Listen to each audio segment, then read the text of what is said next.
Bonsoir. Heureux de vous retrouver aux archives départementales pour cette causerie que nous avons intitulée Saveurs historiques des cuisines de Guadeloupe. Nous avons donné ce titre pour bien indiquer que nous parlerons d'abord d'histoire de la cuisine et donc de formation de cette cuisine et d'évolution. Il s'agira donc d'insister sur cette dernière de manière agréable et plaisante, d'où le mot saveur. Néanmoins, nous n'oublierons pas la rigueur. Chez nous, alimentation et cuisine sont filles du terroir et des bateaux de la colonisation. Ces derniers ont assuré les migrations des peuples, celles forcées des Africains, celles réglementées des engagés de toute provenance. Ces bateaux ont assuré le ravitaillement en produits spécifiques et l'introduction de plantes diverses. Cependant, on doit retenir que c'est le manioc qui s'impose au point de départ de notre cuisine. Cultivé et valorisé par les Kalinago, il a dans un premier temps assuré la survie des nouveaux venus, puis s'est érigé en principale nourricière du pays, et cela pendant des siècles. L'alimentation, cette fille de notre histoire, doit être appréhendée comme un système, c'est-à-dire comme un tout, appréhendée de façon globale. Mais ce tout a été sublimé par un ensemble de techniques qui se sont développées à travers le temps pour façonner notre cuisine et donc notre identité. Cette cuisine guadeloupéenne repose donc sur un socle amérindien sur lequel se sont greffées des pratiques et des plantes venues d'Europe, d'Afrique, d'Asie ou d'Océanie. Il en résulte une cuisine ouverte sur le monde qui se décline en grandes tendances, en plats majeurs ou secondaires, mais aussi en créations nombreuses. On peut aussi présenter cette cuisine du point de vue des mangeurs, tout en conservant la perspective historique et distinguer quant à son élaboration deux niveaux, la cuisine pour soi et la cuisine pour autrui. La cuisine pour soi vise la satisfaction quotidienne de nos besoins physiologiques et de nos proches, de nos besoins et des besoins de nos proches. Elle exige surtout dans le petit peuple des réponses rapides, parfois innovantes. Elle nécessite un appareillage limité pour sa production comme pour sa consommation, à savoir un récipient de cuisson minimaliste, chaudron, canari, taroi, pot en fer blanc, qu'on pose sur un foyer ou qu'on suspend au-dessus de celui-ci. Il nécessite des instruments de préparation, comme le lélé, la roche à massalet par exemple, et pour la consommation, le cuit.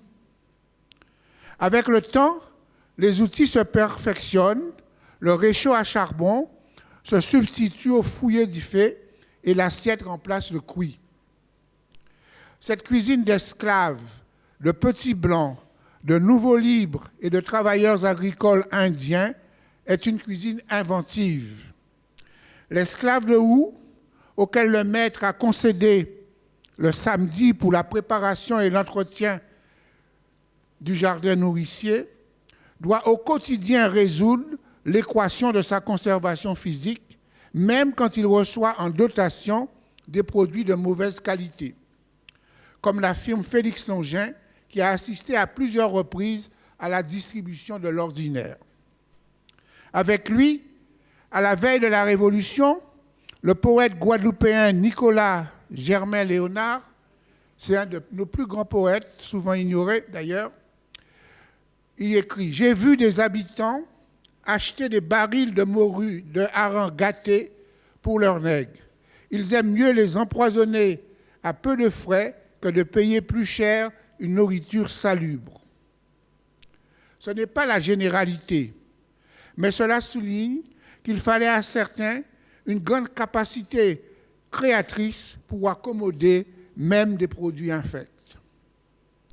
La cuisine pour soi est minimaliste. Elle n'a qu'un objectif, la reconstitution des forces et la poursuite de l'existence. Elle ne vise qu'à conjurer la faim et donc remplir le ventre. Et pour y parvenir, tout est bon. En premier lieu, les racines, manioc, igname, patates douces, bananes et les pois de toute provenance et de toute espèce.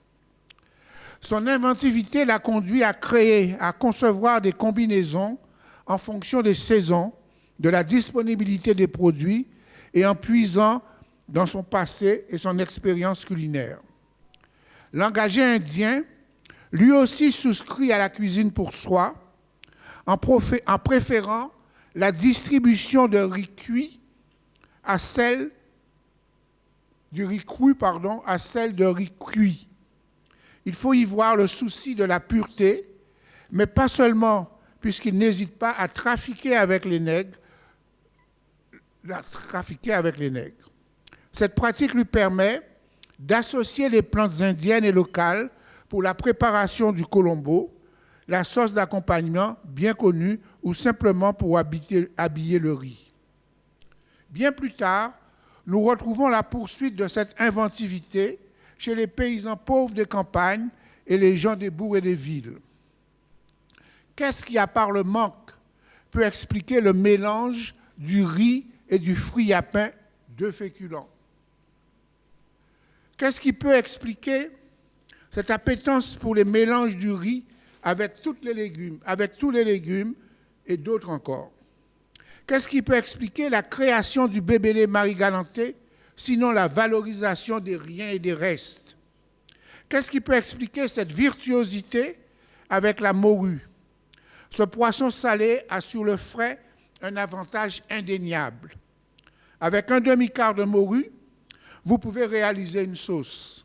C'est impossible avec le même poids de poisson frais. La cuisine pour soi se transmet principalement par l'observation des femmes et la délégation à la fille aînée. Cette transmission peut être douloureuse et violente. Thérèse Paris-Bernis rapporte dans ses souvenirs encombrants de Guadeloupe que son père la fouetta parce qu'elle avait fait cuire trop longuement le riz. On ne lui avait pas appris. Au final, la cuisine pour soi semble bien être une cuisine qui a ignoré et pendant longtemps la notion de plaisir. Il n'en va pas de même pour la cuisine pour autrui. La cuisine pour autrui diffère par le fait que les acteurs en cuisine ne sont pas des consommateurs immédiats et que les motivations sont plus diverses. Aux exigences naturelles de la précédente, elle ajoute des impératifs rituels, festifs ou simplement collectifs. C'est une cuisine codifiée et confiée à des professionnels ou des initiés. On la retrouve chez les maîtres, dans la bourgeoisie grande ou petite, dans les établissements publics, hôpitaux, casernes et tardivement dans les établissements scolaires. Cette cuisine, comme l'autre, est en symbiose avec le pays et sa production, mais elle est aussi ouverte sur l'extérieur.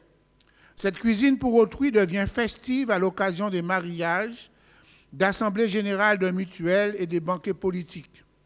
Le rituel se manifeste à l'occasion des veillées mortuaires, des communions, des festins en l'honneur des divinités indiennes ou à l'occasion du Pongal, mais aussi à Pâques comme à Pentecôte.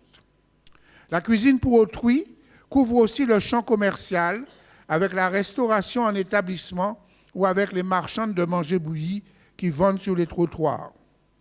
Cette cuisine pour autrui est bien ancrée dans le territoire. Félix Longin et Rosemont de Beauvallon en témoignent, nous décrivent chacun les parties de rivière des gens de la haute société. Le premier séjourne en Guadeloupe entre 1816 et 1820 et nous signale au menu de cette aristocratie, qui va en partie de rivière, nous signale de la morue salée et du calalou servi avec de la farine de manioc. Vers la fin du XIXe siècle, en 1885, le second nous livre le même menu, mais le riz a remplacé la farine de manioc. La cuisine pour autrui a évolué avec le temps en adoptant les nombreux plats et techniques européens, mais nécessité faisant loi, elle les tropicalise souvent. En un mot, cette cuisine pour autrui est diverse, mais celle des tables bourgeoises, des milieux d'affaires, des dirigeants politiques est ouverte aux influences extérieures, surtout la française. Se pose alors la nécessité de cerner les convergences et divergences entre nos deux cuisines. Nos deux cuisines s'inscrivent dans le temps long qui les influence. Ainsi en est-il du manioc. Les Amérindiens ont eu, selon Claude Lévi-Strauss, le génie de transformer une plante vénéneuse en produit comestible. Selon lui, cette performance figure tout en haut du classement des apports à l'humanité. Chez nous, la plante a favorisé le début de la colonisation. Le peuple premier a transmis au peuple exogène ses techniques de plantation, de préparation, et bien que tout le monde a mangé du manioc jusqu'au début du XXe siècle, tout le monde l'a consommé de façon différente. Kalina, blancs et esclaves, le consomment différemment, le préparent et le consomment différemment. Jean-Pierre Sainton l'a montré en analysant avec minutie, par exemple, l'œuvre du Père Labat. Cette consommation décline dans la deuxième moitié du XIXe siècle et peu à peu, le régime céréalier supplante le régime vivrier qui prenait appui sur une organisation comptant des habitations vivrières, parfois spécialisées, comme les habitations bananières dont parle Anne Perrotin-Dumont, ou d'autres spécialisées dans la culture du fouille à pain, et bien entendu de tous les autres tubercules que nous connaissons. La preuve de cette mutation nous est apportée par les menus proposés dans les institutions publiques. Les hôpitaux distinguaient le menu créole à base de manioc et le menu européen à base de pain. Dans les années 1920-1930, l'administration coloniale supprime le menu créole. La statistique vient confirmer la place prise par les céréales dans notre alimentation. Et là, c'est moi qui dois... Hop là. Ce graphique, vous avez en noir les importations de riz et en rouge l'immigration indienne. On voit bien qu'il y a une corrélation entre immigration indienne et importation de riz. Elles croissent en même temps. Mais par la suite, l'immigration indienne décline, la population indienne stagne, mais la croissance de l'importation de riz continue. Ce qui explique bien qu'il y a donc des nouveaux consommateurs, et ces nouveaux consommateurs ne peuvent être que la population guadeloupéenne. Cette corrélation, j'insiste parce que ça ne veut pas dire que la Guadeloupe ne connaissait pas le riz avec les Indiens, mais le riz n'était pas un fait de société, c'était un fait marginal. Avec l'immigration indienne, le riz devient un aliment plus courant, plus développé. Le deuxième élément, le deuxième point, c'est pour la céréalisation de la cuisine, c'est, hop là, eh bien voilà, je suis bon, hein, alors. C'est la croissance de l'augmentation de farine, des importations de farine. On voit bien, j'ai mis en bleu le trait pour montrer cette croissance. On voit bien que cette importation aussi passe, par exemple, de 4 000 tonnes à environ 12 000 tonnes sur toute la période qui est prise en considération. Alors, la croissance des importations de farine consacre la victoire des thèses coloniales qui, dès les années 1850, prônaient la diffusion du pain pour freiner les cultures vivrières et soutenir la canne. À cette mutation céréalière, il faut ajouter d'autres évolutions qui ont concerné la cuisine. La première concerne l'énergie. Le bois et le charbon ont longuement dominé la préparation des plats dans la cuisine pour autrui, comme dans la cuisine pour soi. L'arrivée de nouvelles sources d'énergie modifie les comportements, d'abord en ville et dans les maisons et dans les grandes maisons rurales. Elle la modifie d'abord dans la cuisine pour autrui et par glissement peu à peu dans les campagnes, vers les basses classes et dans la cuisine pour soi. Le charbon et le bois agissent selon une courbe, je dirais, parabolique. La chaleur a tendance à croître pendant une longue période et puis, quand elle a atteint son sommet, elle redescend. Cette évolution est importante.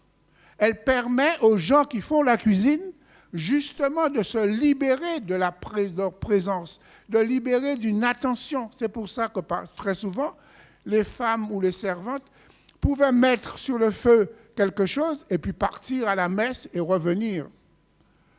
Tandis que la cuisson avec les autres énergies, elles ont une courbe différente qui est toute plate. Tant qu'il y a du gaz, tant qu'il y a du pétrole, vous avez la même quantité d'énergie disponible. Sur parti, il est brûlé. Voilà. La deuxième évolution plus récente concerne la modernisation des plats et des présentations. Pendant longtemps, la préparation des produits vivriers était restée très paysanne.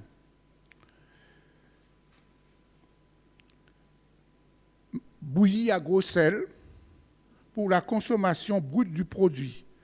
Fouille à pain en tranche à gros sel, par exemple. Patate à gros sel. Le modèle ou l'exemple de cette évolution est le fouille à pain que l'on accommode peu à peu en purée, en frites, en boulettes ou en farine. D'autres produits jusqu'alors rustiques sont devenus tendance.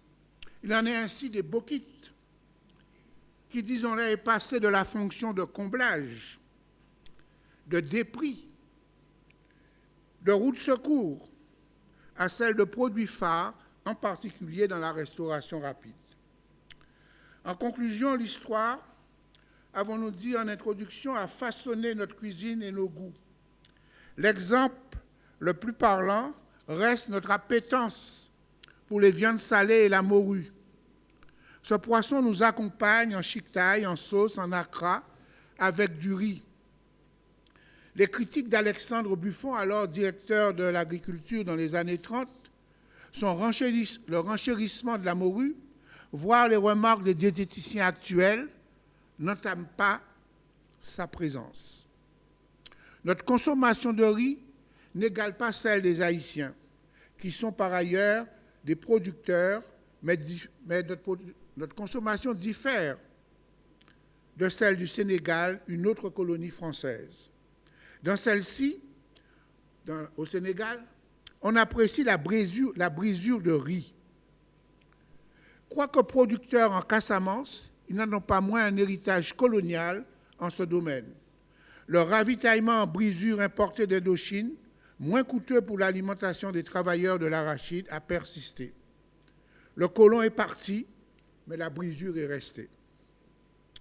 Appréciée et facile à préparer, elle est une base de l'alimentation des citadins.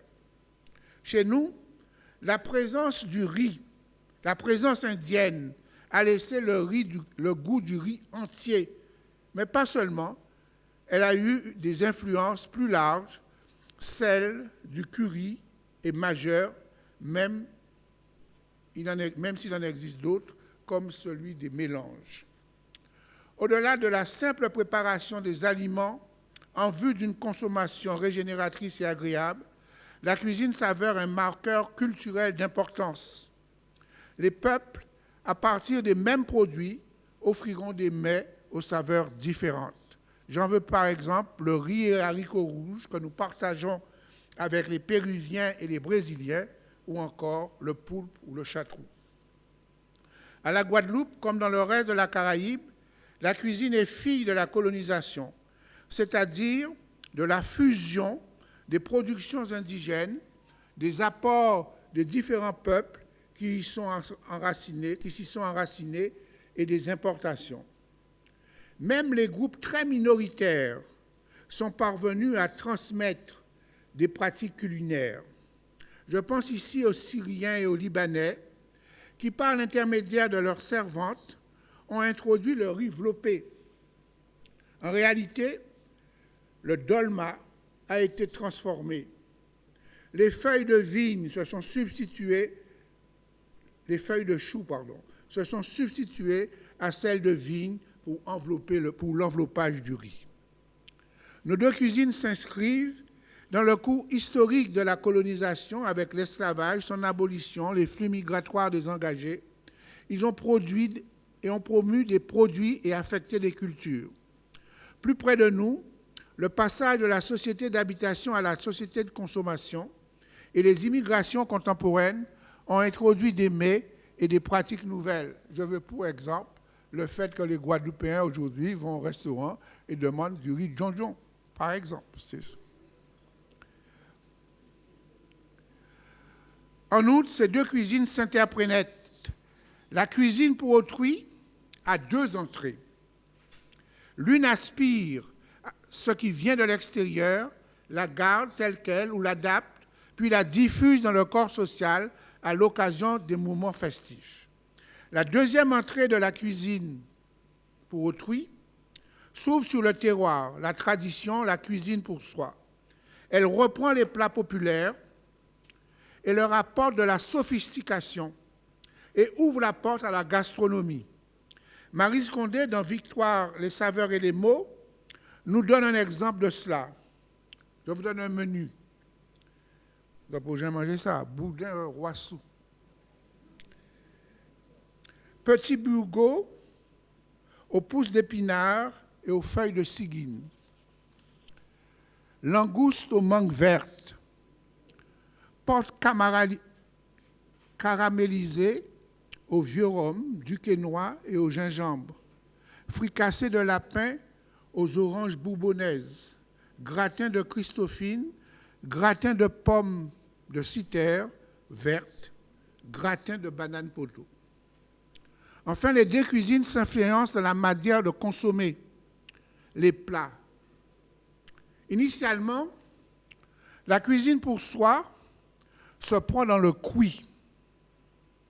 Tout est proposé en même temps dans ce récipient. Claude Lévi-Strauss qualifie ce type de repas de synchronique. Dans les couches supérieures, et depuis le XVIIe siècle, comme l'écrit le père là-bas, la prise de repas se fait en respectant un ordonnancement qu'on retrouve souvent, mais pas toujours, dans la cuisine pour autrui. Cette manière séquencée de consommer les produits de la cuisine sans les mélanger est dite diachronique. Aujourd'hui, les choses continuent d'évoluer. Dans certains restaurants, on est revenu à la prise synchronique. Puisqu'on vous donne, vous avez vu les très grandes assiettes qu'on vous propose, il y a tout. Il y a l'entrée, le plat de résistance. Je vous remercie. Donc tout cela, cette grande assiette symbolise un peu le retour au cuit, d'une certaine manière. Je vous remercie.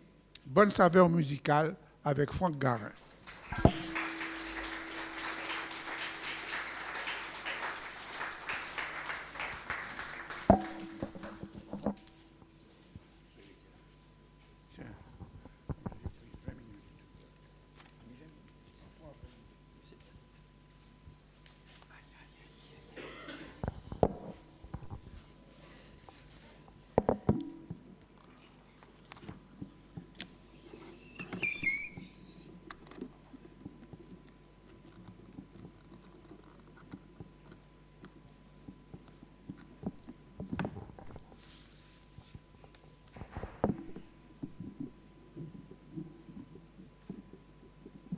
Bonsoir à tous.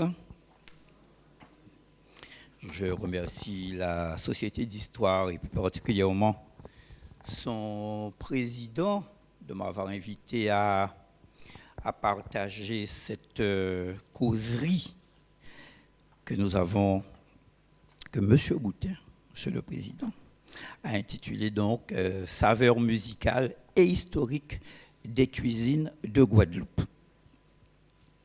Alors, mon propos consisterait essentiellement à tenter de repérer ce que disent de nous les musiciens lorsqu'ils utilisent le langage ou les situations de pratique culinaire.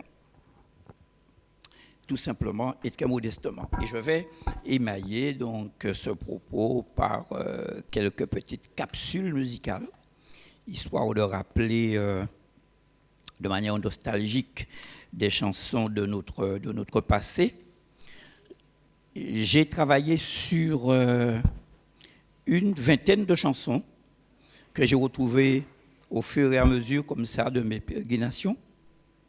Et j'ai surtout tenté de comprendre finalement, si on part du principe que manger, c'est un acte éminemment social, c'est un acte qui définit un individu, qui définit une communauté dans ses éléments les plus profonds.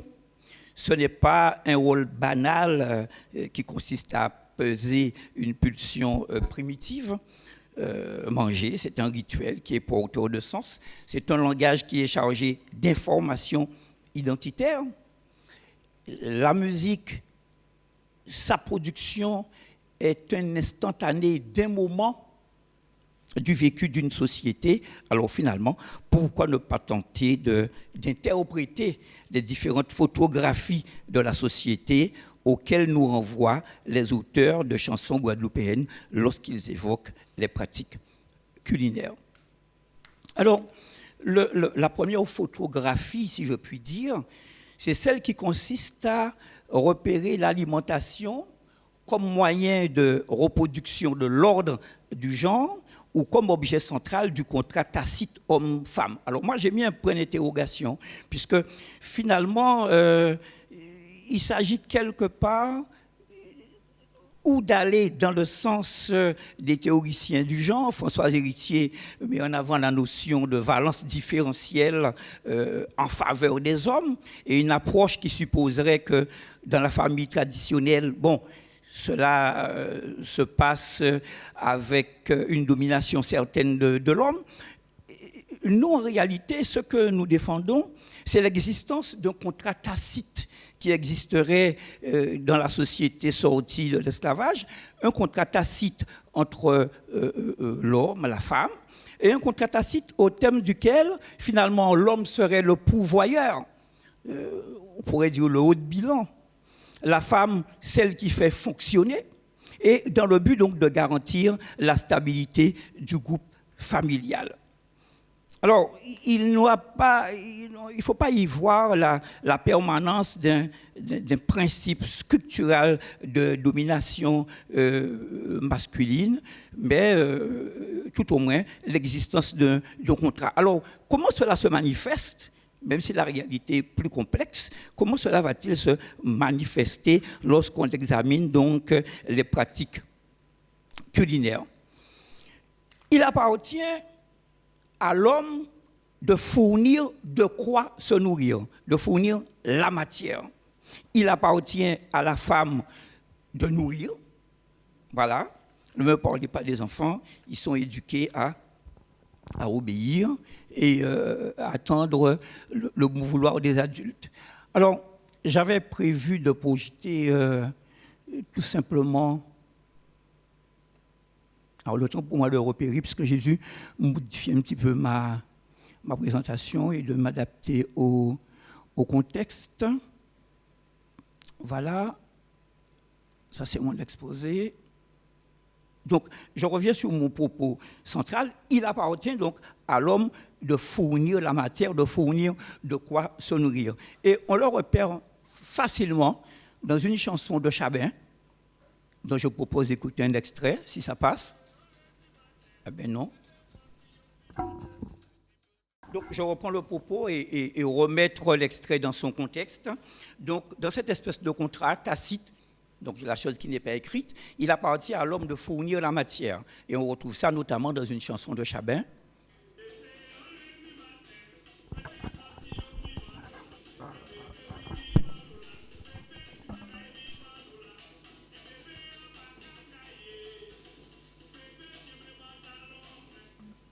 Alors, dans cette chanson, qui n'est pas l'original, hein, mais qui a été reprise donc par Monza, on voit bien que le marin-pêcheur, c'est celui qui se lève un lundi, il va à la pêche et il emmène de quoi se nourrir à sa famille.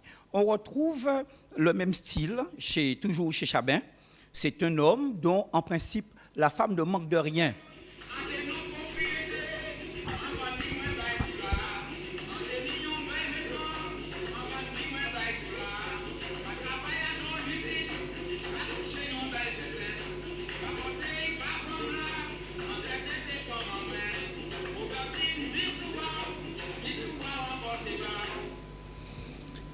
Traduction, il va vendre tous ses biens, sa propriété, sa belle maison, il travaille et l'objet finalement de cet investissement, c'est tout simplement donc, de mettre à l'aise sa femme, Robertine Missoua en Portebao. Donc, il emmène donc tout l'argent et il est bien dans ce schéma que nous décrivons. On va retrouver la même tonalité dans une chanson qui a été produite par l'orchestre La Flamme Harmonieuse d'Arsène Paris. On écoute rapidement l'extrait.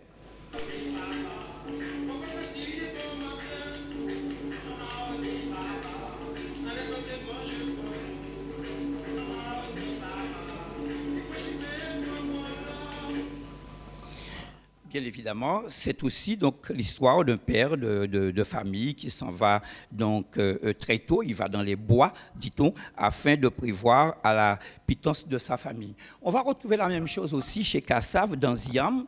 Bon, mais ce n'est pas la peine que je passe l'extrait puisque finalement on connaît tout ça.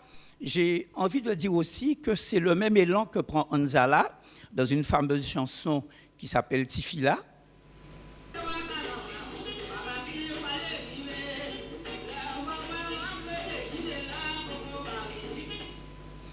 Et là, c'est la transition pour dire qu'en réalité, il appartient à la femme de préparer le repas, encore une fois, d'après le matériau fourni par l'homme. Donc, plus qu'un engagement, c'est un don. Le don crée la dette, et la dette, à son tour, engendre des loyautés. Et on comprend bien que, j'ouvre une parenthèse, je la referme, le non-respect par la femme de son obligation de fidélité va correspondre à une exécution contractuelle qui va transformer l'homme en victime, mais ce n'est pas le propos. À la femme de nourrir. D'une façon générale, on accole donc à la figure mythique de la femme, mais celle de la mère nourricière. Sa représentation est liée à l'image de la nourriture. Et dans les représentations culturelles, la fonction nourricière ou parentale, elle est le plus souvent rattachée à cette figure maternelle qui va poursuivre le rôle nourricier assumé par elle au cours de la grossesse. Et vous avez cette chanson de Robert Mavunti. Alors, elle est où ?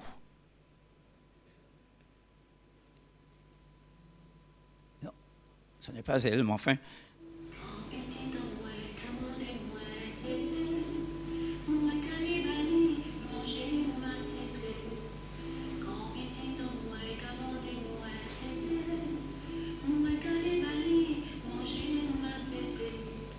Alors cette chanson qui n'est pas celle que je voulais présenter, elle traduit bien à son tour la prégnance du modèle familial ou populaire selon lequel la mère assure l'allaitement et les premiers soins de façon spontanée. La chanson de Mavunti, c'est celle qui dit « Petite à maman, petite à papa, ouvre les lettres », etc.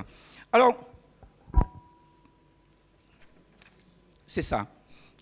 Donner la vie, donner le sein vient donc justifier l'assignation de la femme à l'élaboration de la nourriture, tant dans sa phase préparatoire que dans sa mise en œuvre définitive, confinant parfois jusqu'au service qu'elle doit assurer. Dans Gaston Hollard-Calais, le chanteur populaire Calixte dit qu'il refuse d'écailler le poisson car ce n'est pas son rôle. C'est à la femme qu'il revient de le faire et d'inviter son homme à s'attabler quand le repas sera prêt. Donc il dit un certain nombre de choses sur lesquelles je vais passer rapidement. Mais encore une fois, je le répète, il n'y a pas lieu de penser qu'il y a un rapport de domination de type patriarcal. Je sais que je choque, on le verra certainement dans le débat, par référence sans doute à cette espèce d'image archétypale du patriarche latino-américain que nous a présenté Marquez. Voilà. Mais ça, on va en débattre. Il appartient à la femme de nourrir, quoi qu'il en coûte. On a très souvent évoqué, sous toutes ses formes d'ailleurs, la forte présence de la matrifocalité comme élément structurant de la manière de faire aux familles chez nous, pour qu'on ne puisse pas admettre, tout compte fait, qu'une grande majorité de femmes se trouvent en position et de mère et de père, et devant assurer à la fois la fourniture de la ressource et en même temps donc préparer les repas, jouer donc les deux rôles. Parfois au prix de sacrifices inavouables que la chanson va capter à son tour. Alors, je vous propose d'écouter rapidement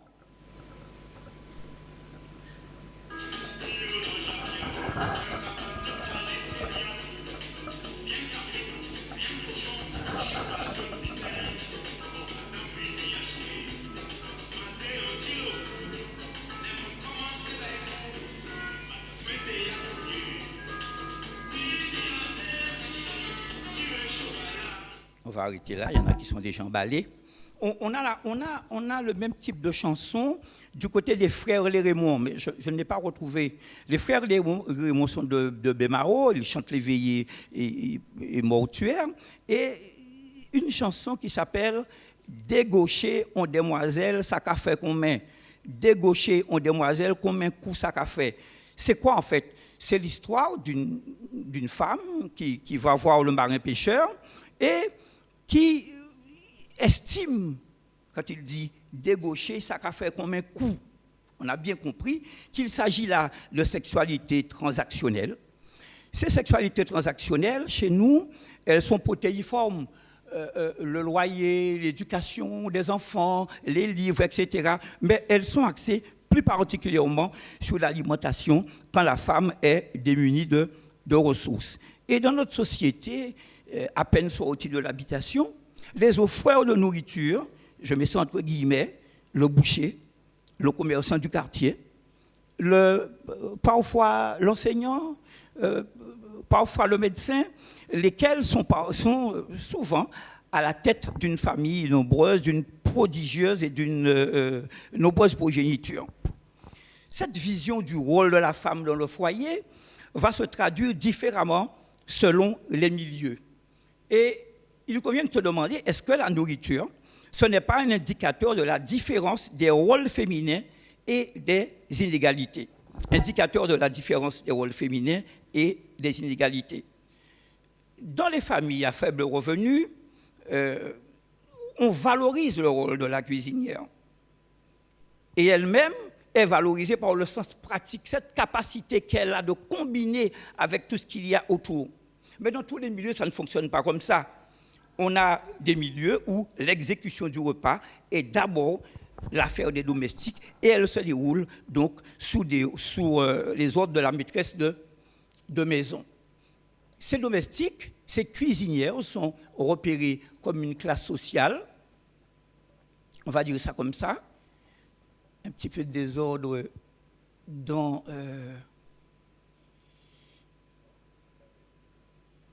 Voilà. Ça vous dit quelque chose, ça?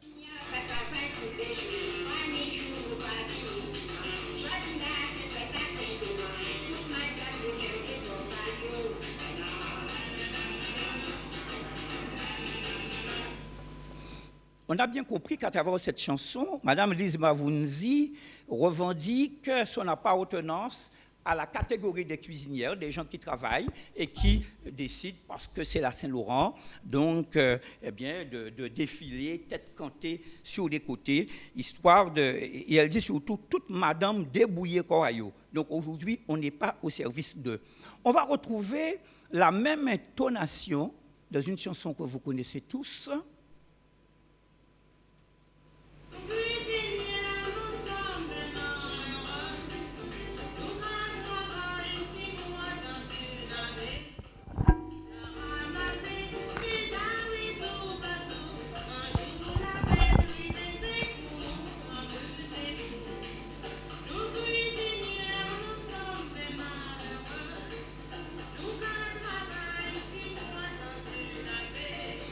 Voilà.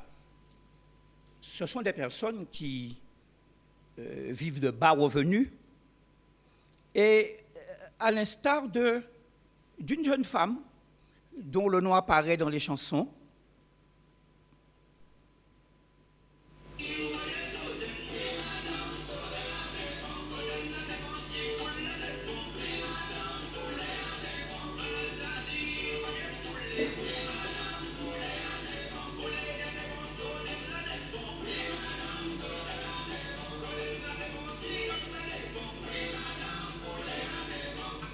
Comment interpréter cette chanson?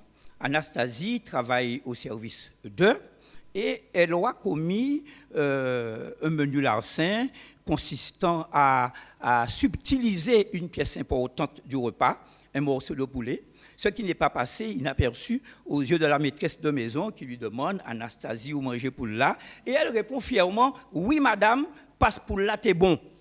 Et ce larcin qui est avoué et assumé traduit quelque part, en dehors du ton badin de la chanson, les inégalités devant la consommation et plus particulièrement donc devant la nourriture. À cette période, l'importance des produits carnés dans les repas est un signe de distinction sociale. La consommation de viande, produits au prix unitaire élevé, pèse dans le budget des ménages. Ces inégalités devant la consommation, on les retrouve là.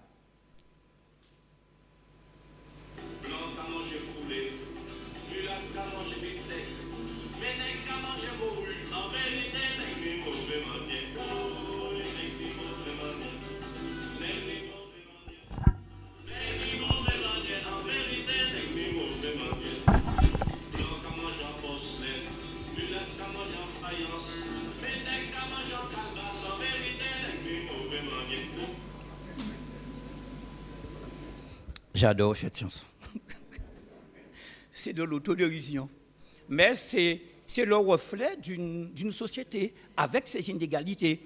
Et je me rappelle, j'ai grandi sur une habitation, l'habitation Cluny à Mornalo, et on chantait ceci. Alors, je ne sais pas chanter, je vais essayer de... Ça n'a pas été enregistré. Alors ça dit, tête à poisson, c'est pour gérer. Quai à poisson, c'est pour économe. Mori rôti, c'est pour Marco. En te désignant du doigt, c'était simplement pour rappeler ce que tu as dit. Hein? Ça montre bien que ces inégalités-là, elles sont assumées dans la société, quoi qu'on dise, et font l'objet d'une certaine autodérision. Mais quand on parle de photographie, on repère aussi que la cuisine est une arme de séduction dans les stratégies amoureuses. Quand Baudrillard parle de séduction, il dit que ceci est de l'ordre du rituel. Le désir est de l'ordre du naturel, mais la séduction est de l'ordre du rituel. Le repas s'incorpore dans ces rituels de séduction et dans la logique du manger pour autrui, dont tu as parlé tout à l'heure. Henri Debs évoque justement le talon de cordon bleu de Roselyne qui flatte les palais et qui conquiert les cœurs. Dirier poisson à Roselyne, misan ka crier cuisine, les ba au gouton langoustine, fièvre au capassé sans quinine. Mi c'est pour ça moi aimer Roselyne, Adam Canaria fila, ni toute cuisine à pays là. Voilà, la traduction est aisée, elle consiste à dire que finalement, les bons mets de Roselyne font d'elle une femme appréciée parce qu'on trouve dans sa cuisine, on trouve dans son canari, dans son faitout, toute la cuisine, toutes les saveurs du pays. Séduire, c'est quelque part contraindre, attirer à soi, parfois au prix d'un certain nombre d'artifices, imposer donc une volonté qui n'est pas celle de la personne. C'est peut-être le cas de cette mère qui cherche à placer une de ses filles en déposant un charme dans un plat à base de riz et poisson. Et ce qui nous vaut cette belle chanson de Richard Boudin.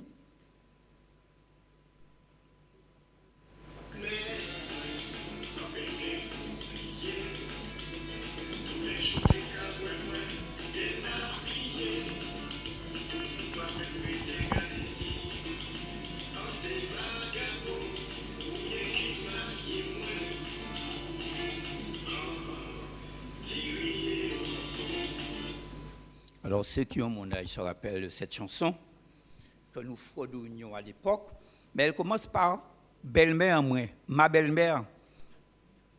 Tu ne savais pas, tu ignorais totalement et à la limite, tu te fichais de savoir qui j'étais. Tu voulais pas placer ta fille et tu m'as jeté un sort, tu m'as mis quelque chose dans mon plat préféré, du riz et poisson. Et il répète, du riz et poisson qui maillait moins, du riz et poisson qui maillait moins. Donc, séduire, c'est se procurer l'attention de l'autre et surtout la retenir.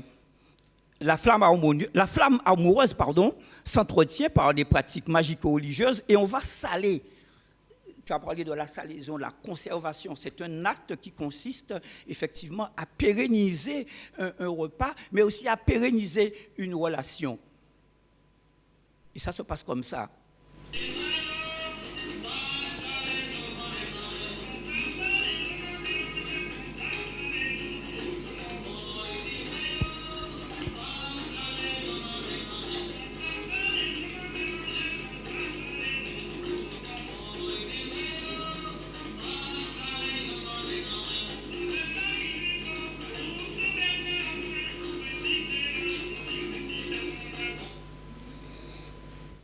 Et ça, c'est l'affaire des belles-mères. Hein.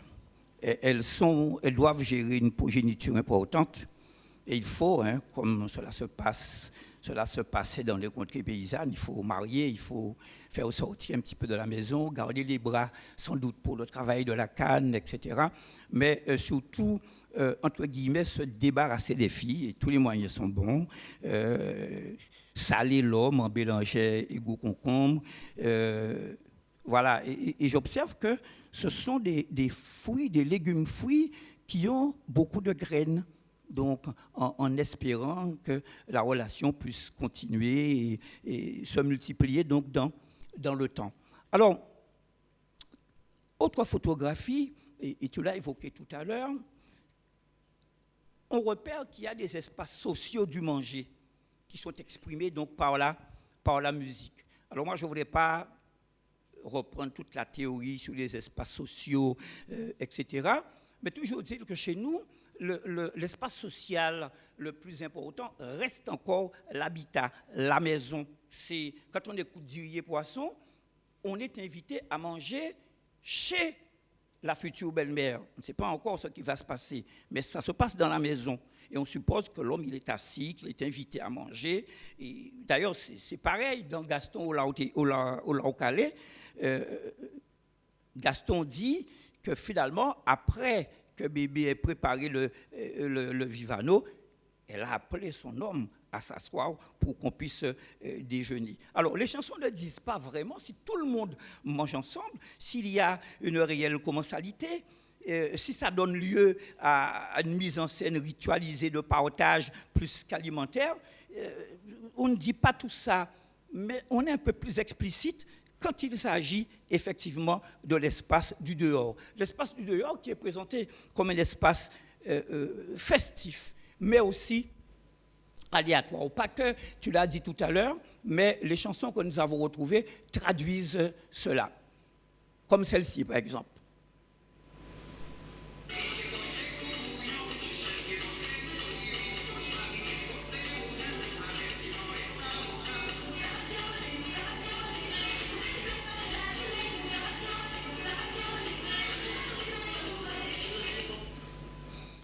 finalement, l'auteur énumère la longue liste de ce qui fera l'objet du partage commun.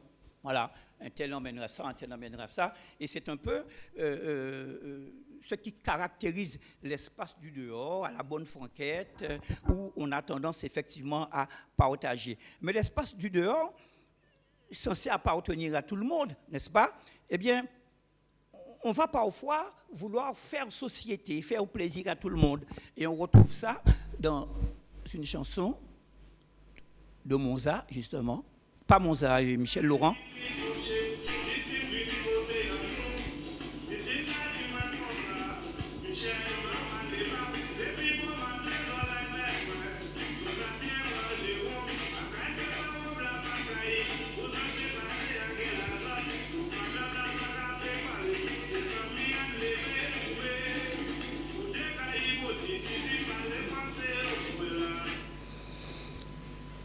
L'histoire se déroule dans un bar où les hommes ont pratiquement bu toute la journée, ont consommé, n'est-ce pas? On fait marcher le commerce. Et à la fin, pour les en remercier, la patronne, la tenancière, la maîtresse des lieux va préparer un brafacaillis pour tout le monde. Mais l'histoire va mal se terminer. En général, ça se passe un peu comme ça dans les bars.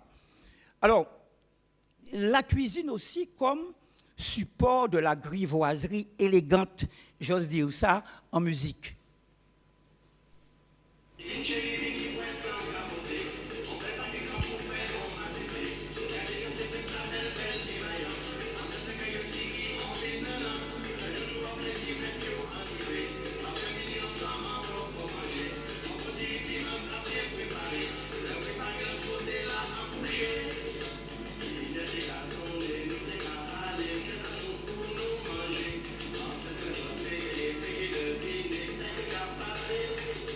Alors, dans cette histoire, tout le rituel propre au contrat homme-femme qui a été évoqué antérieurement est bien décrit. La femme qui emmène à manger, l'homme qui d'abord a amené le de quoi se nourrir, la femme qui prépare la nourriture. Et au moment de passer à table, finalement, c'est le côté grivois de la chose, l'auteur va nous décrire l'intromission d'une pince dont... comment on peut dire ça sans vous choquer, dont la palpation buccale doit se faire avec délicatesse, voire avec un art consommé. C'était tout Henri Depps. Voilà. Et on retrouve ça aussi dans Madame Achatoula. On retrouve ça aussi des Bananes et Chatou. Bananes et Chatou, qui est une composition des Stars Combo de Basse-Terre. Et enfin, pour terminer,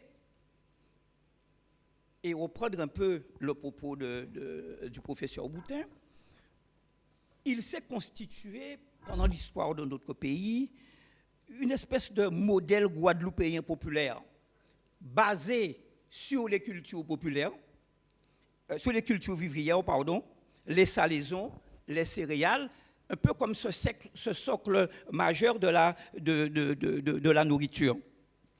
Et donc, on va effectivement... voir se greffer les différents apports, notamment ceux qui viennent de l'Inde, ceux qui viennent au Moyen-Orient, etc. Donc, ce modèle de base va marquer la différence avec ce qui vient de l'extérieur. Et il va fonctionner un peu comme un marqueur identitaire, le manger en nous. Et il faut écouter avec attention la chanson du Typical Combo, une chanson qui sort en 1983, dans une période d'effervescence, d'interrogation, où les organes représentant les petites et moyennes entreprises lancent des campagnes sur la nécessité de produire et de consommer local. Ça s'appelle « En bas bon ».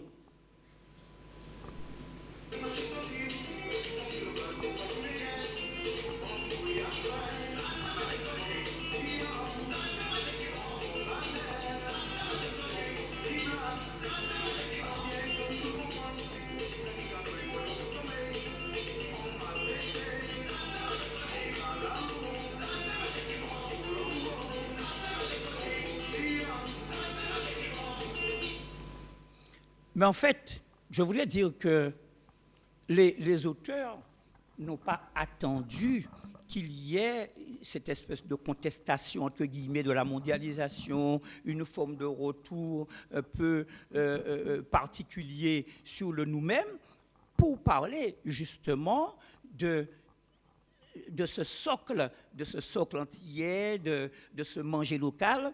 Et on va faire allusion ici à l'une des plus belles concrétions, à mon avis, que l'on va retrouver chez Éloi Corradin, Yvan Doc, qui, finalement, sur un air badin, va nous mélanger et nous citer à la fois tous les éléments du jardin, lesquels donc, sont mélangés aux arômes de l'extérieur, ce qui va conduire vers ce qui constitue cette espèce de socle du manger local tel qu'il est appréhendé jusqu'à ce jour. Et je remercie d'ailleurs Alain Rutil de m'avoir favorablement dirigé vers ce morceau.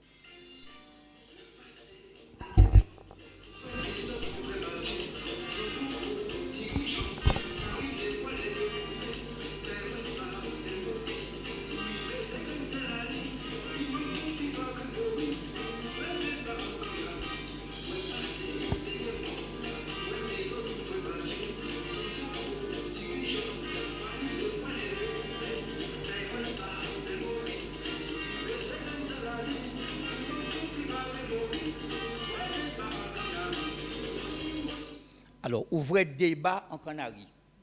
Et je vous invite à vous procurer l'ouvrage d'ailleurs qui a été écrit par Alain Rutil et quelques autres personnes. Ça s'appelle Soleil haut, ouvrage dans lequel on reprend intégralement les paroles de la chanson.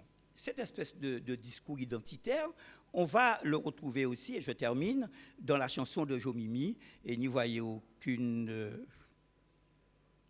chauvinisme mournalien. Dans Ma tété à crabe, Jomimi va traduire, si vous voulez, l'effet d'une perspective inversée, voilà, tendant à valoriser les gens de son terroir. Et ce message est compris, d'autant que finalement le crabe, et tu l'as quasiment évoqué tout à l'heure, fait partie de ces éléments qui sont repérés dès la phase de construction du régime alimentaire guadeloupéen, puisque les Blancs, les esclaves, les libres s'en servaient. Et Duterte disait qu'il suffisait simplement de se baisser pour en ramasser.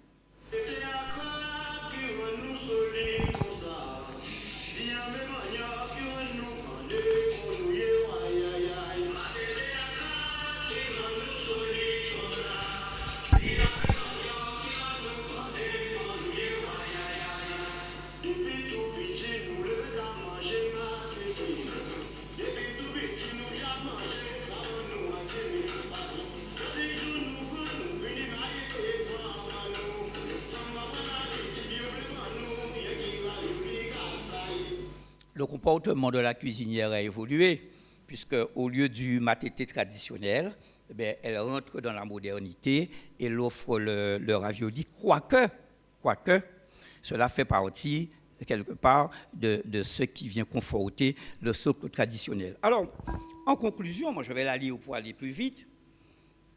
Par le truchement de la musique s'expriment donc des valeurs d'un groupe dans ses multiples composantes. Je n'ai pas évoqué toutes les chansons relatives au rituel chez les Indo-Guadeloupéens. Donc, il s'exprime donc son histoire, son état à une époque donnée. Et les pratiques culinaires que nous avons évoquées à travers ces chansons nous ont renvoyé à une lecture quasi datée de la société guadeloupéenne. On n'est plus dans la même réalité. Et quand on observe cette réalité, elle nous montre qu'il y a une certaine évolution dont tu as fait allusion, non seulement dans les pratiques alimentaires, mais aussi dans la structuration même de la société, marquée par de nouvelles manières de faire famille et surtout par de nouveaux rapports à l'alimentation. Il est difficile en 2024 de chanter de la même manière qu'on a pu le faire dans les années 60, voire 80, puisque la musique reste l'expression d'un environnement sociétal qui évolue et qui s'adapte donc à tout à un moment donné. Voilà, merci de votre attention.